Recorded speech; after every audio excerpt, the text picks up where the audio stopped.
एडुरेव में आप सभी का स्वागत है।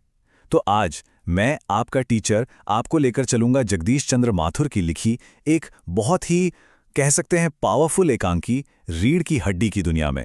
ये कहानी एक ऐसे सोशल इशू को छूती है जो आप यकीन मानिए आज भी उतना ही रेलेवेंट है जितना पहले कभी था। तो कहानी शुरू करने से पहले एक सवाल, एक बहुत बड़ा सवाल जो ये पूरी कहानी हमसे पूछती है वो ये है, क्या एक लड़की का पढ़ा लिखा होना, उसकी शिक्षा, क्या वाकई उसकी शादी में एक रुकावट बन सकती है? सोच के देखिए जरा। इसी कॉन्फ्लिक्ट को, इसी संघर्ष को हम इस एकांकी में देखने वाले हैं। तो चलिए अब इसमें और गहराई से उतरते हैं। किसी भी कहानी को समझने के लिए सबसे पहले उसकी सेटिंग और उसके कैरेक्टर्स को समझना जरूरी होता है ना? तो आइए पहले देखते हैं कि ये मंच कैसे तैयार हो रहा है। अच्छा, तो कहानी में मुख्य रूप से 4 किरदार हैं जो पूरी कहानी को चलाते हैं। सबसे पहले है उमा, हमारी कहानी की हीरोइन, बीए पास है, सेल्फ रिस्पेक्टिंग है। फिर है उसके पिता रामस्वरूप, जो बेचारे परिस्थितियों के मारे हैं, बेटी का भविष्य भी देखना है और समाज का दबाव भी झेलना है। और फिर दूसरी तरफ आते हैं गोपाल प्रसाद और उनका बेटा शंकर। ये वो लोग हैं जिनकी पुरानी दकियानू सी सोची कहानी का मेन कॉन्फ्लिक्ट पॉइंट है। आप देखिए, कहानी में जो सबसे बड़ा टेंशन पॉइंट है वो यहीं से शुरू होता है। रामस्वरूप का परिवार एक बहुत बड़ी बात छिपा रहा है। वो ये कि उमा बीए पास है। और छिपा क्यों रहे हैं? सवाल तो यही है।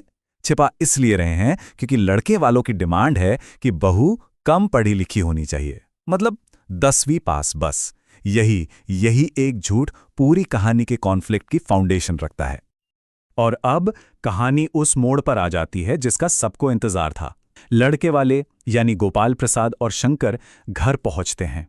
अब देखते हैं कि उनकी जो सोच है, उनकी जो मेंटालिटी है, वो इस मुलाकात को एक रिश्ते की बात से कैसे एक सौदा बना देती है। सुनिए जरा गोपाल प्रसाद क्या कहते हैं। अच्छा तो साहब, बिजनेस की बातचीत की जाए, बस। ये एक लाइन ही उनकी पूरी सोच को शीशे की तरह साफ कर देती है। शादी एक पवित्र रिश्ता, और उसे वो क्या कह रहे हैं? बिजनेस। ये दिखाता है उनकी छोटी पेट्रियार्कल सोच को, मतलब एक ऐसी सोच जहां मर्द को ही सब कुछ समझा जाता है। उनके लिए ये रिश्ता है ही नहीं, ये तो बस एक डील है। तो यहां पे देखिए, 2 दुनियाएं आमने सामने हैं। एक तरफ है गोपाल प्रसाद की चाहत, उन्हें कैसी बहू चाहिए? कम पढ़ी लिखी, मैट्रिक पास, जो बस गाना बजाना जानती हो। और दूसरी तरफ है असलियत, यानी उमा। वो कौन है? वो बीए पास है, चश्मा पहनती है क्योंकि वो पढ़ती है, और सबसे जरूरी वो स्वाभिमानी है। यही कॉन्ट्रास्ट कहानी का इंजन है। और इसके बाद जो शुरू होता है वो सच में बहुत ह्यूमिलिएटिंग है, बहुत अपमानजनक है। उमा को ऐसे परखा जाता है जैसे बाजार में कोई सामान खरीदा जा रहा हो। उसका चेहरा देखो, उसकी चाल देखो। अच्छा गाना गाकर सुनाओ, सितार बजाओ। अरे तुम्हारी पेंटिंग और सिलाई कैसी है? हर चीज की इंस्पेक्शन होती है। हद तो तब हो जाती है जब उसके चश्मे पर भी सवाल उठा दिया जाता है। तो अब हम पहुंचते हैं इस नाटक के क्लाइमैक्स पर, वो मोमेंट जहां सारी चुप्पी टूट जाती है और सच एक ज्वालामुखी की तरफ फट पड़ता है। क्योंकि उमा का जो सेल्फ रिस्पेक्ट है, उसका स्वाभिमान, वो अब और अपमान बर्दाश्त नहीं कर सकता। और उमा बोलती है, और क्या खूब बोलती है। वो कहती है, मैं क्या जवाब दूं बाबूजी, जब कुर्सी मेज बेची जाती है तब दुकानदार मेज कुर्सी से कुछ नहीं पूछता, केवल खरीदार को दिखा देता है। सोचिए जरा इस लाइन की गहराई, कितनी पावरफुल बात कह दी उसने। अपनी तुलना एक बेजान चीज से करके उसने अपने अंदर के पूरे अपमान को, पूरे दर्द को एक ही बार में बाहर निकाल दिया। और वो यहीं नहीं रुकती। इसके बाद उमा एक एक करके ऐसे सवाल दागती है कि सामने वालों की बोलती बंद हो जाती है। वो पूछती है, क्या लड़कियों के दिल नहीं होते? क्या उनके चोट नहीं लगती है? वो उन्हें भेड़ बकरियों से कंपेयर करती है। और फिर वो सीधा हमला करती है शंकर के कैरेक्टर पर। वो लड़कियों के हॉस्टल के पास उसकी हरकतों का जिक्र करके उसकी सारी असलियत सबके सामने रख देती है।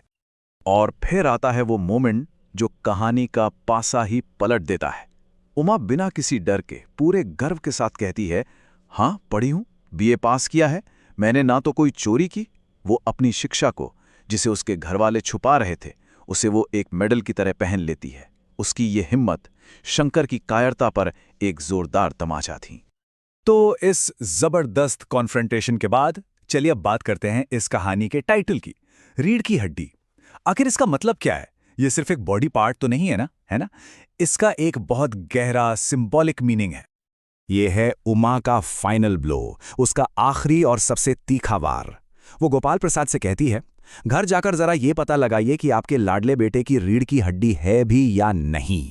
मतलब वो सीधे सीधे कह रही है कि तुम्हारा बेटा कैरेक्टरलेस है, उसका अपना कोई स्टैंड नहीं है, कोई सेल्फ रिस्पेक्ट नहीं है, मतलब उसकी रीढ़ की हड्डी है ही नहीं। तो अब आप समझे, रीढ़ की हड्डी का असली मतलब फिजिकल नहीं बल्कि मॉरल है, नैतिक है। ये सिंबल है कैरेक्टर की मजबूती का, सेल्फ रिस्पेक्ट का और सही बात के लिए खड़े होने की हिम्मत का। और इस कहानी में ये रीढ़ की हड्डी उमा के पास है, शंकर के पास नहीं। चलिए, तो अब एक काम करते हैं, पूरी कहानी को फटाफट 4 सिंपल स्टेप्स में क्विकली रिवाइज कर लेते हैं, ताकि सब कुछ दिमाग में बैठ जाए।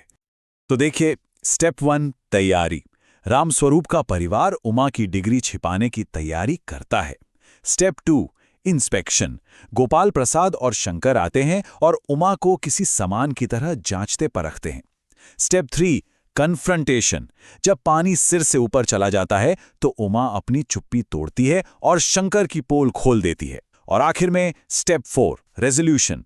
बेइज्जत होकर मेहमान घर से निकल जाते हैं और कहानी का सेंट्रल मैसेज साफ हो जाता है। तो टेक अवे क्या है? टेक अवे यह है कि असली ताकत समाज के दकियानूसी दबाव में झुकने से नहीं, बल्कि अपने कैरेक्टर और सेल्फ रिस्पेक्ट को बनाए रखने में है।